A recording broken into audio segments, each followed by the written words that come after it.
As the band of preachers grew around Dominic in southern France and began to spread throughout Europe in the 1220s, Dominic's work as founder would inevitably lead him south to Rome, to the See of St. Peter, where papal approval of the order and its expansion would confirm God's will, and where the order would establish lasting roots in the Eternal City.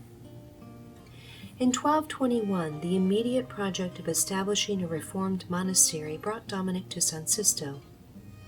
In response to the initial request of Pope Innocent III, which was echoed by Pope Honorius III, Dominic and a group of the brothers worked to prepare the buildings and the rule that would unite nuns from Santa Maria in Tempolo and Santa Bibiana in a house living complete enclosure. Moved by the preaching and evident concern of Dominic, on Ash Wednesday of 1221, the nuns of Santa Maria transferred their obedience and property to Dominic in the Church of San Sista and prepared to move to the buildings he chose, adding the condition that their icon of the Virgin Mary had to come whenever they should move. Shortly after Easter, Dominic received the vows of the new community at San Sista. 61 nuns, coming from the monasteries at Pruy, Santa Maria in Tempolo, and Santa Bibiana, as well as new members moved by Dominic's preaching in Rome. In a nocturnal procession, Dominic and 2 cardinals carried the famous Marian icon to the newly renovated monastery, where it remained until being transferred when the community relocated to the Church of Saints Dominic and Sixtus in the 16th century, and in the 20th century to Montemario. The present Church of San Sista was constructed in the 18th century, but the bell tower dates from the time of Innocent III in the 12th century. Frescoes from the 13th century, including both scriptural and Dominican themes, have been preserved in areas behind the present sanctuary walls. Parts of the original Church of San Sista are incorporated into the cloister and chapter room of the present monastery. Along the cloister walk, 32 lunettes feature scenes of the life of Dominic painted in the 18th century.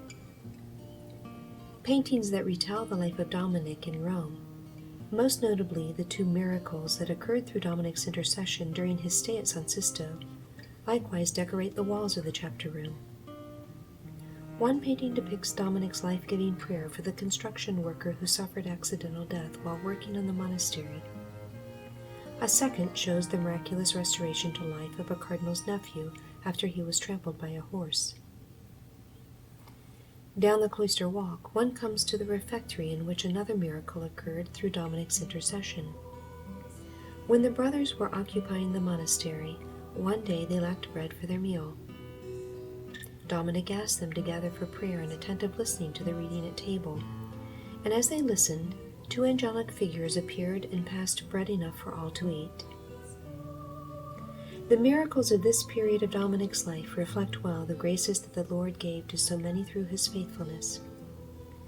The nourishment of body and soul and the life-giving grace of the Spirit, whom he lovingly received and by whose power he tirelessly preached. In order to accommodate the nuns for whom he had tender solicitude, Dominic needed to move the group of friars who had taken up residence at San Sista during the renovation project. The Pope himself granted the order of preachers a property on the Aventine Hill, which included the 5th century Basilica dedicated to Santa Sabina. Santa Sabina is one of the few ancient Roman basilicas in which original features can still be seen by visitors today. In addition to the large mosaic inscription noting Peter of Illyria's benefaction, the monumental wooden doors are believed to date from the 5th century, with 18 of the original panels still intact. These panels depict scenes from the scriptures, scenes central to the prayer and preaching of the order that made its home there. The depiction of Jesus and the 2 condemned criminals is one of the earliest surviving images of the crucified Christ, a deep and constant source of meditation for Dominic and his followers. The brothers at first occupied a ruined building attached to the basilica and began the building of a new monastery, as soon as the property was officially given to them in a papal bull of June 5, 1222. Near the ancient doors of the basilica, through a small opening, one can look into the courtyard and see the orange tree that legend holds was planted by St. Dominic himself, with seeds, the tradition holds, brought from his native Spain. Certainly the family that Dominic planted and that took root on the Aventine Hill has continued to bear fruit. Fruit that by God's grace will hopefully endure for centuries to come. As he had traveled down the hill from Fanjeau to attend to the sisters in Prouy, so in Rome, Dominic would travel from Santa Sabina downhill to San Sista to serve the nuns by offering Mass and giving spiritual direction. As was noted of him throughout his life, he prayed long and slept little during his years in Rome. By day he visited the Roman Curia, preached in the city, and tended to the spiritual and temporal needs of the brothers and sisters. At night he was often seen praying in the Basilica, stretched over the relics of Santa Sabina, pleading for the conversion of souls and the needs of the order. Testimonies note that for the little rest he took, he would lie down in a corner of the friar's dormitory nearest to the church. This is the area that today holds a chapel known as St. Dominic's Cell, where Mass can be celebrated under the watchful gaze of a relief of Our Lady, Queen of Preachers. In Rome, Dominic's paternal love for the brethren was evident day and night. His long night vigils included walks through the dormitory, in which he would cover up the brothers as they slept and impart blessings to them. One night, according to the account of Sister Cecilia, he saw 3 women passing through the dormitory. The Mother of God herself was blessing the sleeping friars, and she was accompanied by St. Catherine of Alexandria and St. Cecilia of Rome. This incident not only ties together the Dominican ideals of study unto preaching and prayer that binds us to God and one another in community, but also is of obvious importance for our congregation as Dominican Sisters of St. Cecilia. The Basilica of St. Cecilia is like San Sista down the hill from Santa Sabina, but on the opposite side and across the flowing waters of the Tiber River. Inspired by a vision and a dream, Pope Paschal I found the remains of the early Roman martyr Cecilia in the catacombs of St. Callistus, and began the construction of a basilica at the site of her family home in the 9th century. The apse mosaic memorializes this visionary pope, who is depicted with a square halo that indicates that he was still living when the mosaic was produced. He is portrayed among the saints surrounding Jesus: Cecilia and Valerian, Peter and Paul, and Agatha, another martyr loved by the people of Rome. The depiction of Christ in this mosaic is one emphasizing prophetic and priestly authority, with a scroll in his left hand and his right raised in blessing.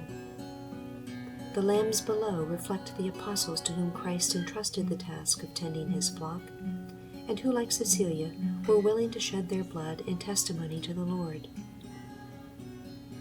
Pilgrims today can visit the crypt level and see the excavations of sections of the home of Cecilia's family, including the area of the steam bath in which the Roman authorities attempted to suffocate Cecilia for her refusal to worship their pagan gods. In the 12th and 13th centuries, near the time of Dominic's arrival in Rome, the construction of the choir, atrium, and bell tower was underway.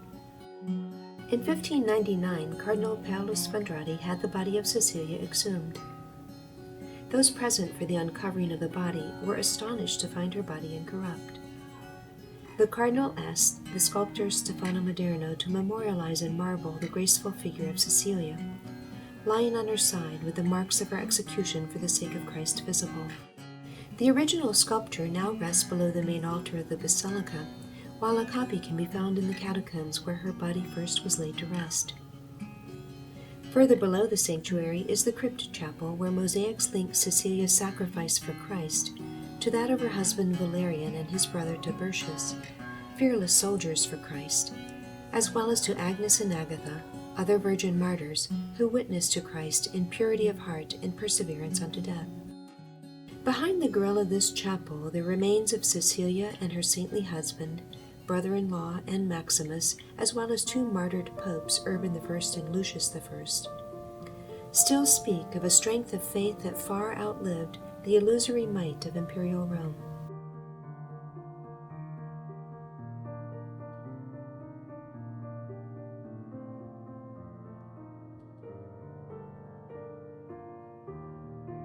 In Rome, our two principal patrons meet. From the tomb of Saint Cecilia, virgin and martyr, patron of musicians and students, one might have caught the sound coming from the hill above of the chanting of Dominic and the first brothers of the order. Dominic, walking among the brothers, encouraged them to sing more bravely, courageously, like the virgin martyr whose relics so nearby undoubtedly inspired their song and their fidelity.